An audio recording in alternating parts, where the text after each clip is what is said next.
really nice to meet you. Thank you for finding time. My name is Andrea. I'm one of the ARDD student ambassadors. Been with ARDD now for 4 years, I think. Yeah. So it's an exciting time to see how much the conference has grown, and we're really, really happy to have you. Of course. So, can we just start off with a small intro about you and yeah, what you do? Okay. So I am both an academic scientist, but my primary role is I'm the executive director for XPRIZE Healthspan, which is a $101 million global competition to change the way we think about and treat aging.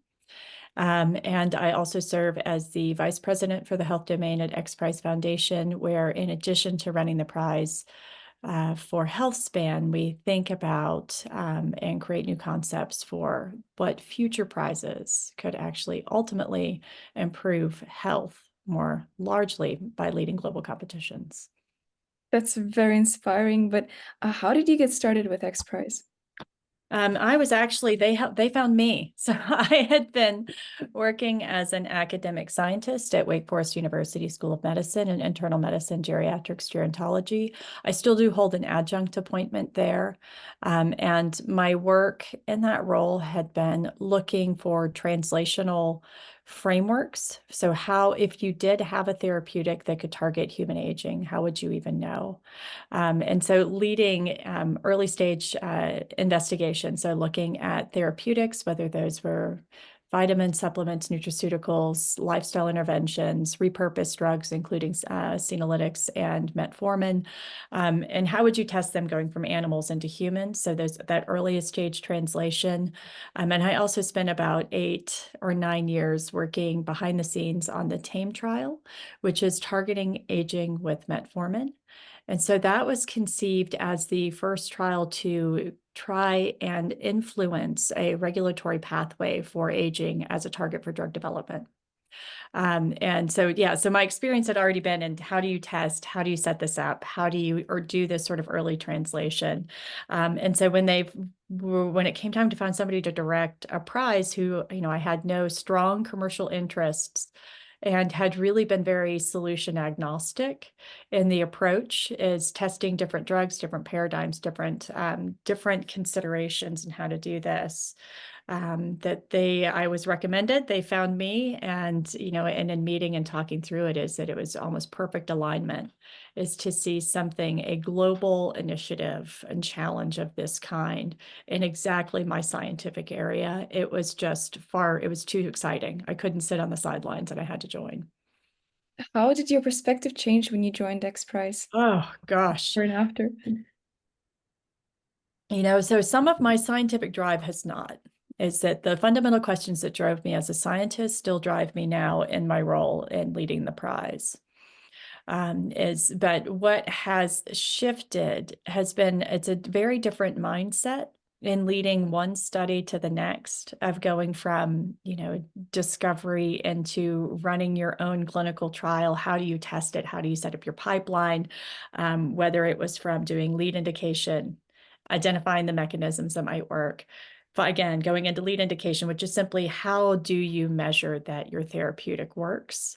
Applying that in animal models and in early stage trials, and then using those trials to inform how you would drive your next trial. And again, so from doing the pipeline myself and working through those to now in a very different way, is that again, I've had to really commit to being solution agnostic and really focus on how then do we take some of those early experiences that I've had and the developments within the field and pull together a large global network in order to solve that challenge. And so, again, taking the practical application and turning that into something that actually helps drive the field, and then using it through XPRIZE. I mean, again, one of the challenges in trying to do this in a traditional academic setting is that we had tried setting up networks and we tried setting up frameworks, but it was very hard to incentivize people to actually participate or to go along with it. So here's the outcome that we think we should use. Here's a set of biomarkers that might be useful. Here's some testing frameworks. And so we did a lot of publications and also had practical application, but getting other people to sort of pick that up and begin to use it so that we could actually strategically align, because that's really what's needed if we're going to drive regulatory change. Is we need strategic alignment across a large sector of different scientists and investigators from both the commercial and academic space. And so joining XPRIZE and doing this from a nonprofit without a major commercial incentive is that it allows us to really almost not force alignment, but it gives a very strong incentive that we were never able to do on the academic side. And it's a big reason why I think we really lack the progress that we needed. And so this is a chance to do that on a scale that has never been done before. And to just go into it with the same humility of just saying, okay, we're going to figure this out together. and instead of feeling like when you're designing your own trial and designing your own solution is that you think you have to have all the answers. And in doing this from a global perspective and a network building perspective, like, I'm developing a program where I have to listen very, very attentively to my fellow scientists, to what's happening in the longevity biotech world, to what is not currently known, but what might be known in 10 years, and try to adapt and set up frameworks to accommodate that. It's a completely different way of problem solving, even on designing the prize, and then using that as a point for leverage to sort of drive investment, to get scientists on board, to get industry leaders to align. And I think that's really how we're going to make the greatest progress about how we, again, think about and treat human aging in a way that's not been done before. To kind of have a clean look at the whole situation. Yeah, absolutely. And a much broader look. Is that when we get into our daily grind as scientists, is that again, it doesn't matter whether you're on the academic side or the industry side, it makes no difference. Is that when we are really working, is that we tend to think about the problems that are right in front of us. What's the most proximal problem you need to solve? And you think about maybe the drugs that are either available for repurpose or the pathways you're used to navigating.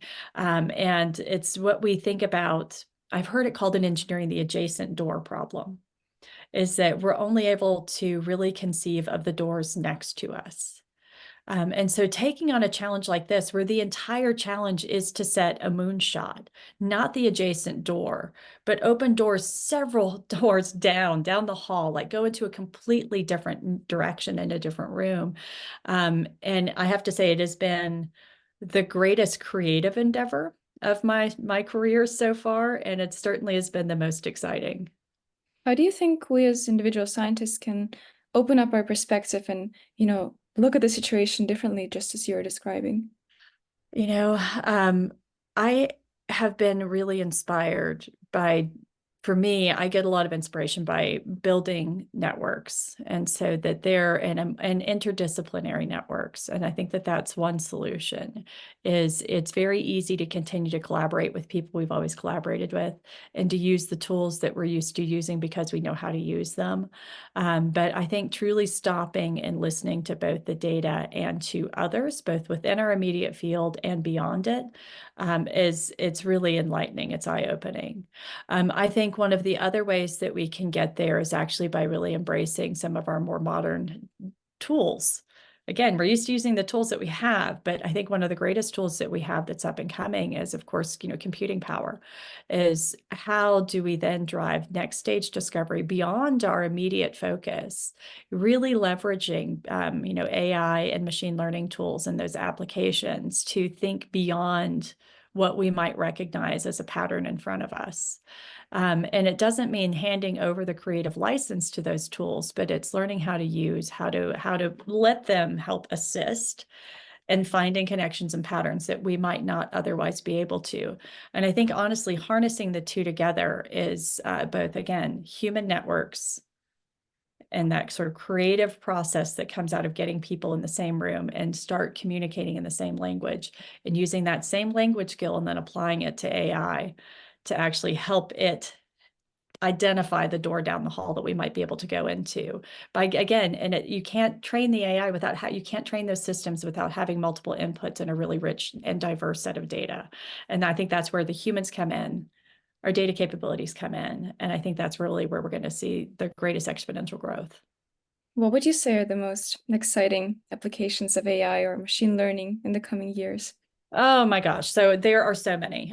So, Your some of favorite? it. Yeah. So my very favorite, I have to say one of the more exciting, and I cannot, I'm not allowed to play favorites, but I think some of the more exciting applications that I've seen is one of using AI-based tools for both drug repurposing, whether that's for chronic, and people have been doing this for rare disease, and you use sort of existing data sets and you try to identify new targets for rare disease.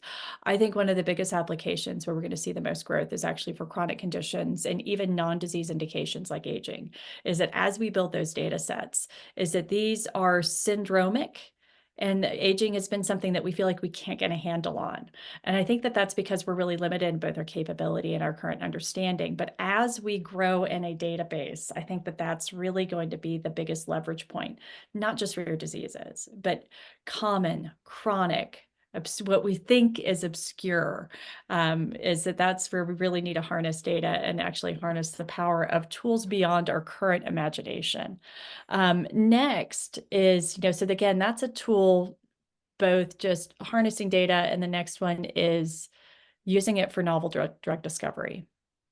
Is that I think that that's certainly, I think one of the better examples of this from within the field of aging has actually been from in silico.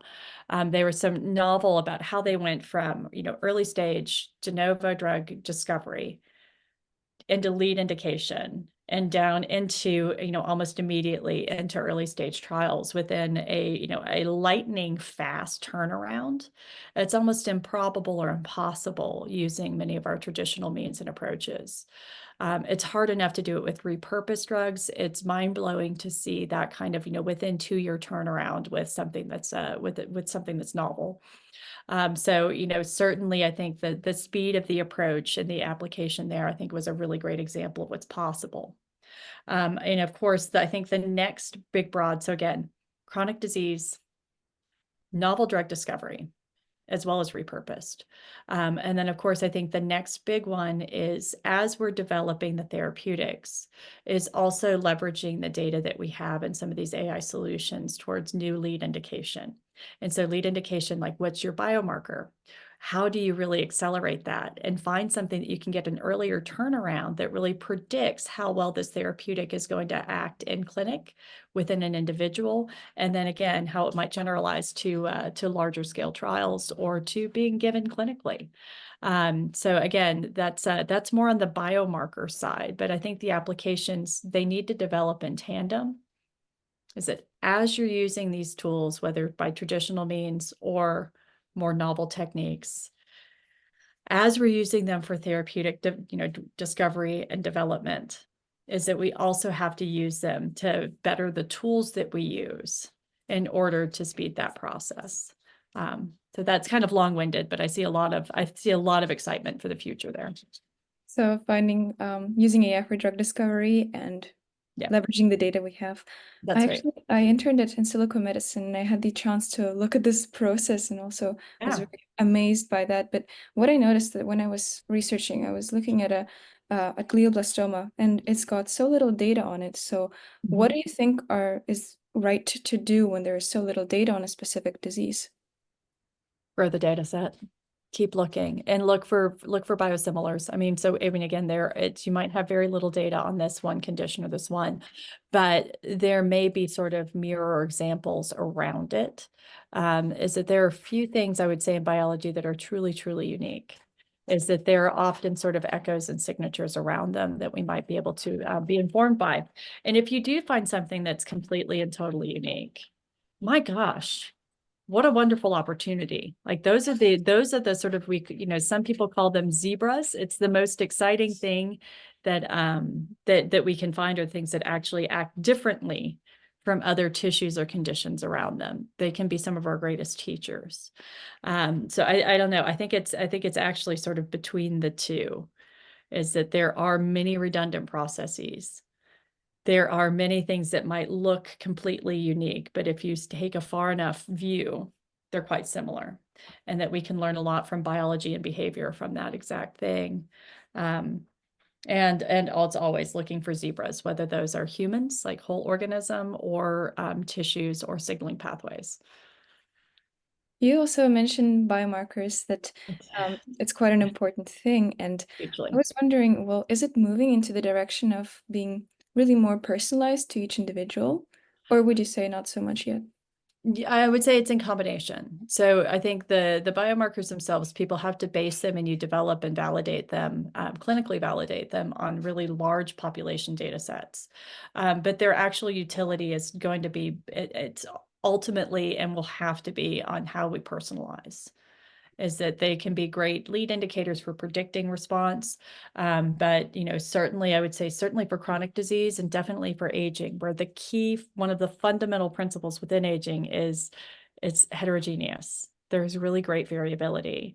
And that when we compound both our genetic environments and our lifetime of environmental exposures, risk factors, and other things that we know that build into this, is that I think any approach that we're going to be using therapeutically or otherwise is that it has to be able to begin to identify at the level of the individual what is going to work and is not based on your individual factors leading in. And I think biomarkers have the most critical piece in actually helping us determine that. And so it's both for identifying the right person for the right therapeutic at the right time. And also, it might not be the same biomarker. And so this is one of the others. People think that you're going to have one biomarker that does all things. I don't think that's possible. Actually, I think that that's a fallacy in and of itself. Is you might have one biomarker that's exquisitely good at predicting risk. You might have a different one that's going to be very good at predicting responsiveness to a therapeutic. So this one might be better, that one might be better. And then you might have a very different biomarker that actually tracks the progress as a lead indicator of which one of these things changes over time, again, responds to that therapeutic over time in a way that predicts clinical benefit later on. And those may be the same biomarker, but I doubt it. But it's going to be the ultimate personalization of what works for you when. And how do you then be able to make decisions based on changes in that biomarker? Great. And well, just to bring us to my last question, Right. what would you recommend to students or young people who are just entering the field? Oh my gosh, come along for the ride. That's all I have to say is, the greatest opportunities that were given to me was actually by just saying yes. Just saying yes. Is that there are so many things, and within science, and I would say especially within aging, is that the scientific and even commercial world, it's very embracing. Is that we all know that we're up against this really enormous challenge and that there's a lot of opportunity. So I haven't, of course, science can't get competitive, but I felt overwhelming collaboration from within our community. And I think really leaning into that and embracing it is finding the networks and the people that you can work with. Don't be afraid of failure, because it rarely is actually failure. And if you're given an opportunity, take it. And especially sort of early service opportunities. I think I've only gotten to where I am is because I was given some really great sponsorship. And so sponsorship and mentorship are two different things. So a mentor, which I've also had great mentors. So a mentor shows you sort of not how to be like them, but how to be like you. And you can sort of emulate their footsteps, and you see what they do. And they taught me how to think and practice science. And then a sponsor is somebody who can recognize that in you and promote you and elevate you into positions that you might not have otherwise had. And so, taking whether it's a student or somebody, which they certainly did with me, and said, we need a recorder for this session. Would you step into this network, take notes, write a white paper? And, fortunately, I had good enough mentors who saw the opportunity in that and said, yes, we will gladly support you. Take that step, do the interview. Write the notes, do the things, get to know people, and that they saw that that was really a leverage point. And so by not sitting on the sidelines, but getting really actively involved immediately with people that I thought shouldn't even know my name, and just sort of asked to be of service and just stay excited and enthusiastic in the space, is it's been really incredible experience.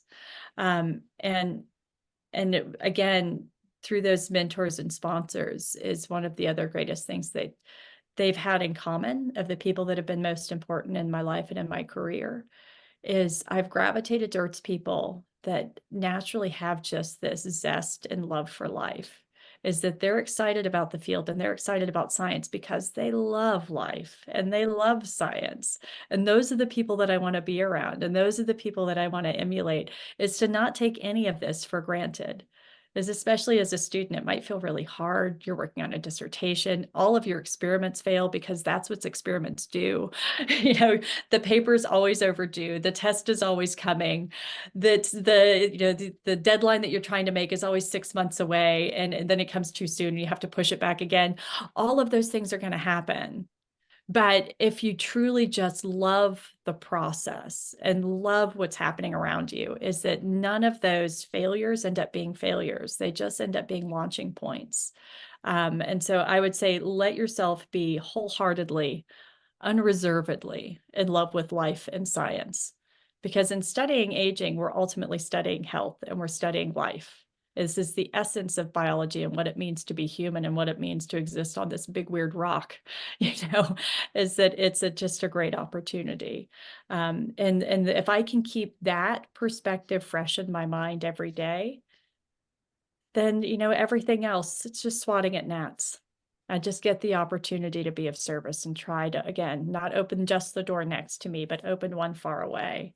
And then I would say the next and final thing in staying engaged, and I would say keeping that perspective really fresh, is as soon as you can, not just get in service to the people that are higher up, but also, start leading the next students behind you, because, building a family and community around this within the scientific process, it really has been one of the keys to both my success and happiness.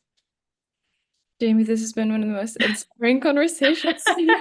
I think I might be listening to your advice every morning now.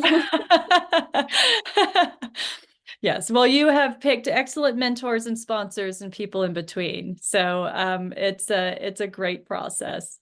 Will you be in Copenhagen? I will, and I'm Oh, so good. excited for this year. Will you? Yes, of course. Of course. Yeah, so really excited for it.